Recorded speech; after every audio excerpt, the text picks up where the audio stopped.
Okay, so tell me your name and your experience, your type of freelancing.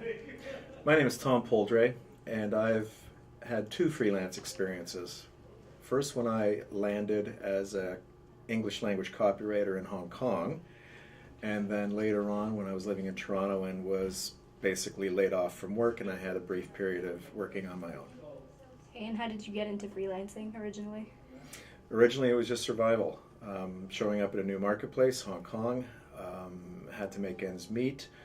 Basically, just started calling people, knocking on doors, introducing myself, and making it happen. And that then provided a foothold into other opportunities.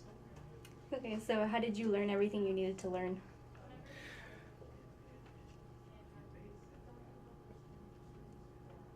How did I learn everything I needed to learn? Basically, I had a transferable skill in terms of being able to write, looking at communications tools. This was just that experience I picked up on the way. So I was an advertising creative person. I had done that for many years in Toronto, and then when I went to Hong Kong, I basically started doing that, pitching my services out to some of the various advertising agencies, but then increasingly started to shift more into the corporate communications side, which led to a full-time opportunity. Okay, how did you handle the business side of freelancing?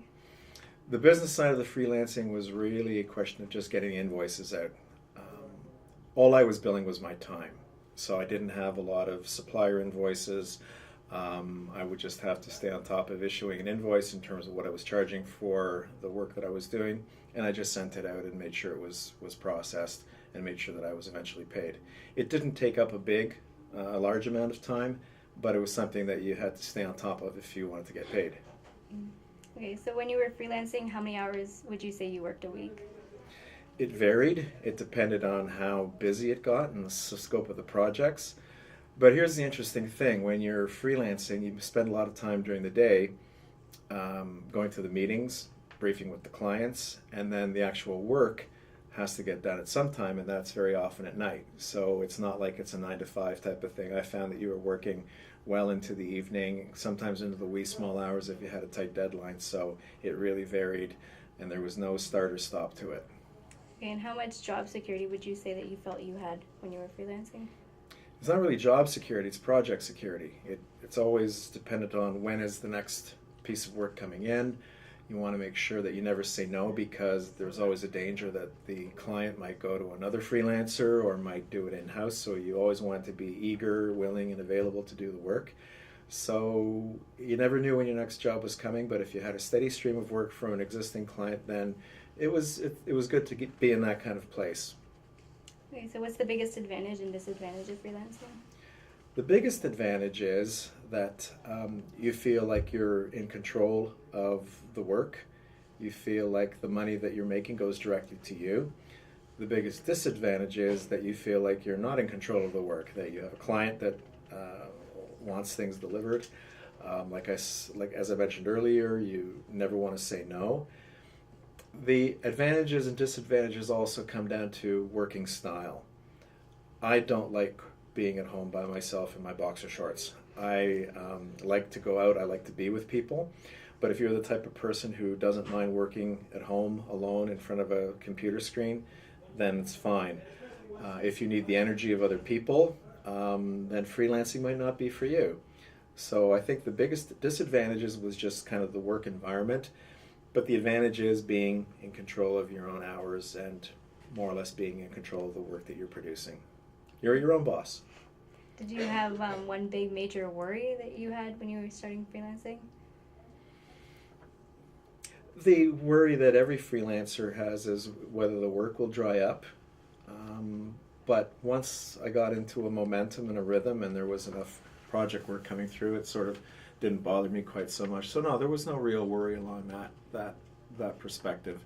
The biggest worry I had was more like, how long can I keep this up before I either get serious and declare myself self-employed and hang up my shingle, or do I continue to freelance and look for full-time opportunities on the side, which is what I was doing as well. Okay, so do you think the opportunities for freelancing now are increasing or decreasing? I think they're increasing. The reason is that a lot of companies are afraid to commit to headcount. Budgets still continue to be tight. So companies want to make sure they don't assume a lot of overhead in terms of salaries and full-time positions. But the work continues, and the work is often as challenging and as fast-paced as ever. I think they'll increasingly turn to freelancers or contractors or contract employees to get the work done. So I think the opportunities are getting better. Okay, so how competitive is it right now compared to when you were looking for work? I think it's as competitive, if not more. It might be a generational thing as well. An older communications practitioner such as myself, who's maybe had enough of the corporate life or the agency life, maybe wants to wind down a bit and go freelance, pick and choose the types of projects that they want. So you've got that older level, and then you've got that younger level coming in that maybe you're choosing an independent route. So you've kind of got that squeeze happening on both sides. So I would say it's probably as competitive as ever. And I think the younger workers coming in recognize that they don't need to be tied down to a corporate 9-to-5 agency or corporate environment. So they're willing to try it and see what happens. Do you think it's reasonable to make a living in this profession in relation to the current economic market? Yes, it is. Depending on what your skill set is. If you're a writer, you need a computer. If you're perhaps a videographer or a digital person, you might need to invest a little bit more in technology. But the costs aren't that prohibitive necessarily. You can obviously take advantage of the tax situation in terms of writing off some of your residence and your business expenses. And it really is a question of lifestyle. If you're okay and you're happy doing it with your work and choosing your projects, it's a good way to go. Okay. Would you consider freelancing a feasible option or a last resort for people? It depends on the type of work. Often people would be very happy going on their own and having a certain level of work that they're happy with, or they might go in and seek to grow the business, in which case you can, hire more people or, form interesting partnerships. Sometimes, like with me, it might just be out of necessity in terms of, trying to get some money coming in. So it really depends on the type of person you are and what stage of life you're at. I think I was at the point when I was freelancing in Toronto.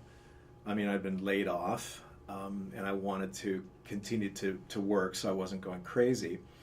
But people could argue that looking for work is a full-time job as well. So if you're freelancing, does it take away from your dedicated full-time search? On the other hand, freelance work can often turn into full-time opportunities if people get to know you. And the other thing it does is it really keeps stimulating your word-of-mouth network in terms of people who are talking to people and being able to recognize talent. And can you identify someone who's really good at writing or advertising or video work or web design? Mm-hmm. So it's a good way to stay current. It's a good way to build up your network. And do you have any advice for aspiring freelancers, or can you talk about how someone could separate themselves in the competition in the job market right now? I think to differentiate yourself, I think to differentiate yourself in the market, you've got to be able to consistently deliver. So word of mouth is going to be very, very important. If you have a happy client, they'll ask you back for more. They'll tell other people about how good you are. So the main thing is make sure you deliver on what you've promised. Make sure that you consistently deliver, so that way you establish a good working relationship. So that's the number one thing. Attitude is very important in terms of being very service oriented. If you're freelance, you've got to be able to return the call quickly. You've got to be able to respond quickly, because that's what clients expect. So that's a pretty key expectation. And to be honest, that's not for everybody. So you've got to really, I think it's a question of your own personality and what type of work environment you see yourself being in. Like I said, I couldn't see myself doing it for too long because I don't like to be lonely. I'd rather be out with people. Other people are fine with that. So it really is a question of who you are and what you want to be when you grow up. Thank you. Thanks. All right, that's it. Yay!